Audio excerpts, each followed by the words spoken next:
Parfois, le voyage nous amène à de petites découvertes, de petits trésors qui traînent par-ci par-là dans certains gîtes.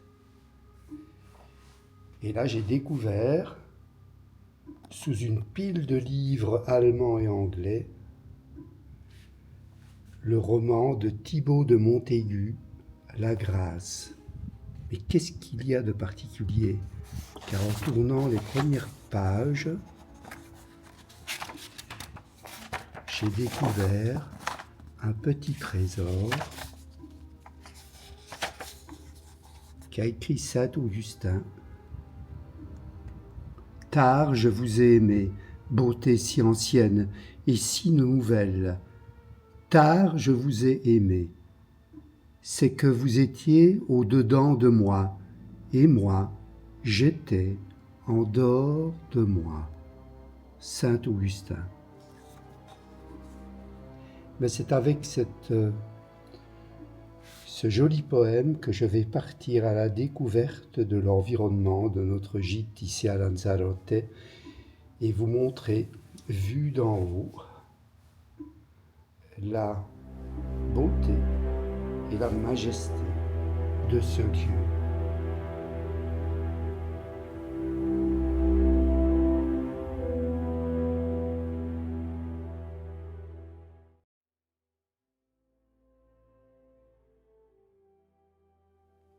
Il y a 25 millions d'années commença la grande migration de l'archipel des Canaries.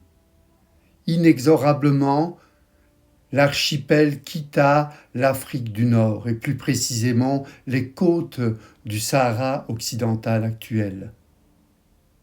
Et il y a plus ou moins 1000 ans, un peuple berbère décida avec son embarcation et ses dromadaires attachés à eux de quitter le continent africain pour rejoindre, croit-on, les côtes de Lanzarote. Le peuplos Majos peupla ce lieu extraordinaire et amena toute sa culture et toute sa religion, car ce peuple n'était pas islamisé.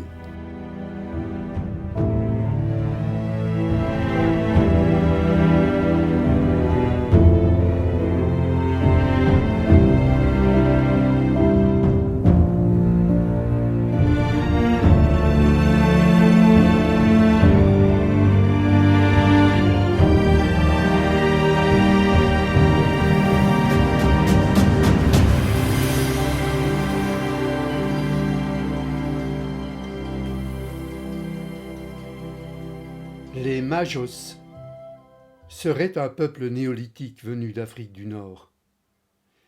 Cela semblerait naturel compte tenu de la proximité de l'Afrique du Nord et du Maroc en particulier. Des similitudes ont été observées entre la langue berbère touareg parlée en Afrique du Nord et la langue parlée par los Majos. Ainsi, le nom originel de Lanzarote, Titeroquiacat, signifie en berbère la brûlée. Et on comprend, vu le contexte volcanique de l'île. Les Majos vivaient principalement dans les grottes, ils vivaient d'élevage et de pêche. Ils ont contribué grandement à la richesse de l'île. Ils adoraient le soleil, la lune, la montagne, et ils avaient un grand sens de la justice. Des procédés complexes de momification, semblables aux Égyptiens et aux Incas, ont été découverts sur ces îles.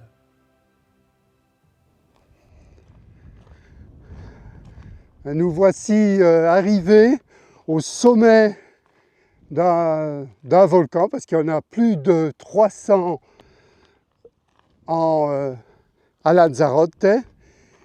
L'océan vers l'est où il y a les côtes africaines, les côtes du Sahara occidental. Et là-bas, dans le fond, vous voyez la capitale, Arrecife. Et donc, nous logeons dans la petite tache blanche que vous voyez là-bas. Et c'est un magnifique gîte. Et à partir de là, il y a des randonnées vraiment à perte de vue. Il ne reste plus qu'à mettre un pied devant soi et de marcher, d'ouvrir notre esprit.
Nous voici arrivés à la Casa della Caldera, une magnifique bâtisse qui daterait depuis plus de 250 ans.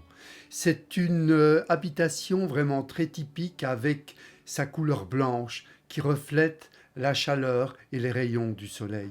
À l'intérieur, vous voyez cette couleur verte qui est très caractéristique des maisons de l'île, car il semblerait que les pêcheurs, quand ils avaient peint leur bateau en vert, ce qui est le cas sur cette île, le restant de la couleur, ils en peignaient les châssis de leurs fenêtres et leurs volets. Ces gros murs sont très caractéristiques et vraiment apportent une agréable fraîcheur dans cette maison.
Lanzarotto Molocello avait séjourné vers 1312, selon les écrits, à Lanzarote, et c'est ainsi que l'île prit son nom. Jean de Béthencourt, un fils de Rouen, avait entendu parler de cette histoire, et il décida, au nom du roi d'Espagne, de conquérir cette terre. À Lanzarote, plus spécifiquement, il n'y eut qu'un bain de sang, et les autochtones, qui étaient au nombre de 300, acceptèrent la venue de Jean IV de Béthencourt. Et ainsi, la colonisation de l'île et le métissage commença.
Bonjour sur Mandarine en voyage, je suis Daniel Beñero et je vous emmène aujourd'hui dans le parc naturel de Los Haches, près du village de Femes où nous logeons.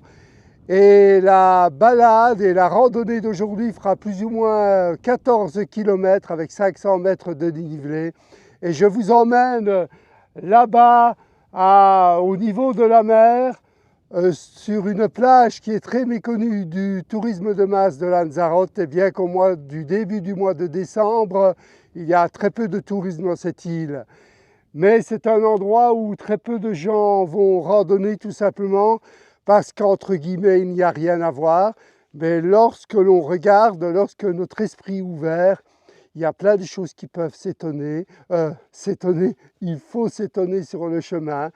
Et c'est avec curiosité que nous allons marcher aujourd'hui. Et bonne marche en ma compagnie.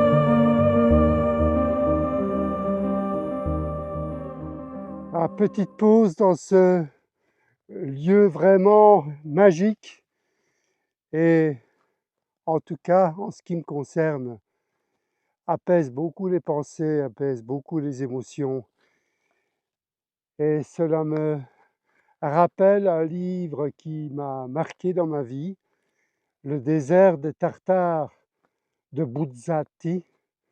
Ce journaliste et écrivain italien qui a peu de temps malheureusement est décédé, mais qui, à travers ce livre, qui est devenu aussi un film que je vous conseille vraiment de lire ou de regarder, est une ode à la liberté de l'esprit, à nous enlever toutes ces chaînes qui nous empêchent de voir cette réalité qui est un peu comme le désert qui m'entoure, une réalité profonde où l'on peut respirer enfin la paix, où l'on peut regarder calmement la vastitude de l'amour qui est en nous.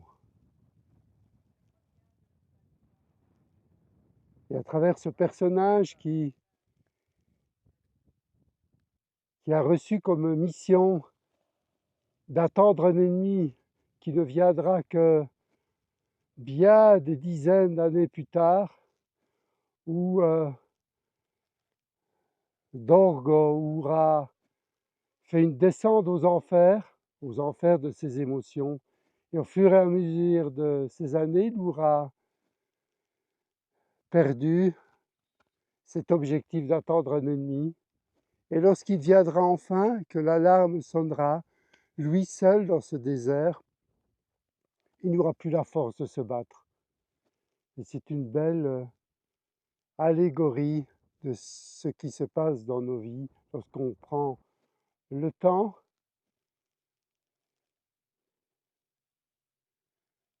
de respirer.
Dès qu'on regarde la mer, un grand calme s'installe. Je viens d'arriver sur la plage d'El Pozo. Mais est-ce qu'on arrive quelque part? Est-ce qu'on n'arrive pas à un endroit et puis on repart? Est-ce que la vie a une finalité? Est-ce que la mort, c'est la fin de la vie? Est-ce qu'on arrive quelque part? Toutes ces grandes questions qui se posent un jour ou un autre à nous.